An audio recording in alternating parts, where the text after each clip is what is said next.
प्यार एक अनमोल भावना है जो दो लोगों के बीच में गहराई से जुड़ी होती है। जब कोई स्त्री सच्चे मन से किसी से प्रेम करती है तो उसकी भावनाएं बहुत ही गहरी होती है। वो अपने प्रेमी के बारे में सोचते हुए मानसिक, भावनात्मक और आध्यात्मिक रूप से उससे जुड़ी रहती है, जो वो आपको याद करती है। तो कुछ खास संकेत होते हैं जिन्हें महसूस करके आप समझ सकते हैं कि वह आपको याद करके तड़प रही है। तो आइए जानते हैं। पहला संकेत, उसकी भावनाओं में अचानक से बदलाव आना। दूसरा संकेत, यदि आप सपने में शारीरिक संबंध बनाते हैं तो आपको ये संकेत मिलते हैं। अगर आप रात में किसी स्त्री के साथ खुद को संभोग करते हुए देखते हैं तो इसके बारे में क्या कहता है हमारा हिंदू धर्म शास्त्र, तो आइए जानते हैं। प्राचीन अध्ययनों ने निष्कर्ष निकाला कि सपने में एक व्यक्ति की छिपी हुई भावनाओं और विचारों को दर्शाते हैं, और यह सपने में संभोग देखने का अलग अलग अर्थ होता है, जो देखने वाले के व्यक्तिगत और परिस्थितियों पर निर्भर करता है। संपूर्ण पृथ्वी पर मनुष्य एक ही ऐसा प्राणी है जो खुद के शारीरिक सुख के लिए संभोग करता है, जबकि पृथ्वी पर मौजूद अनेक प्राणी, जीव जंतु केवल संतान प्राप्ति के लिए ही संभोग करते हैं। संभोग एक संवेदनशील विषय है और रोजमर्रा की जिंदगी में इसे नजरअंदाज करना संभव है। सपने में अजनबी के साथ संभोग करने का अर्थ है अपनी प्रेमिका के साथ संभोग करने का क्या अर्थ है, अपने पति के साथ संभोग करने का क्या अर्थ है, तो आइए जानते हैं। प्रेमिका के साथ संभोग करते हुए देखना, यानी कि अपने खुद को प्रेमिका के साथ संभोग करते हुए देखा है, तो यह शुभ संकेत है, क्योंकि जल्दी ही आप दोनों एक होने वाले हो और आपका उस प्रेमिका के साथ रिश्ता अच्छा चलेगा। हो सकता है आप दोनों शादी के बंधन में भी बंधने वाले हो।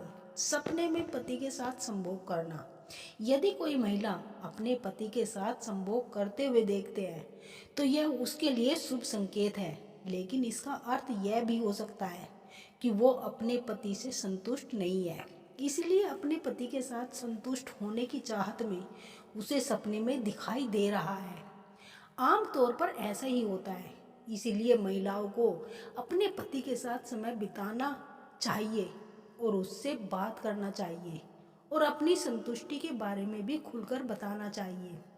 धर्मशास्त्र कहते हैं कि ऐसी महिलाओं को पति का साथ मिलना बहुत जरूरी है, नहीं तो घर में नकारात्मकता प्रवेश करती है।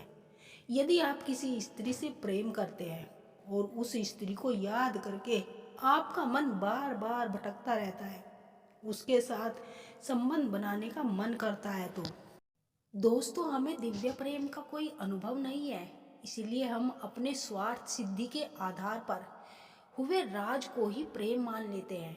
हमारे शास्त्र वेद सांसारिक दुखों से छुटकारा दिलाने के लिए इंद्रियों को वश में रखने का निर्देश करते हैं, जबकि हम सुख प्राप्त करने के उद्देश्य से सांसारिक व्यक्तियों एवं वस्तुओं से लगाव करते हैं।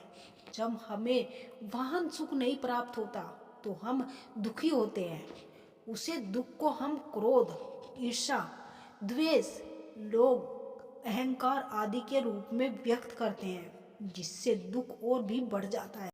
यदि आप किसी स्त्री से प्रेम करते हैं तो वह अंत काल तक रहता है, और यदि आप उसके साथ शारीरिक सुंदरता से प्रेम करते हैं तो वह सीमित कल तक ही रह पाता है, और जब आपकी इच्छा पूरी हो जाती है तो वह समाप्त भी हो जाता है।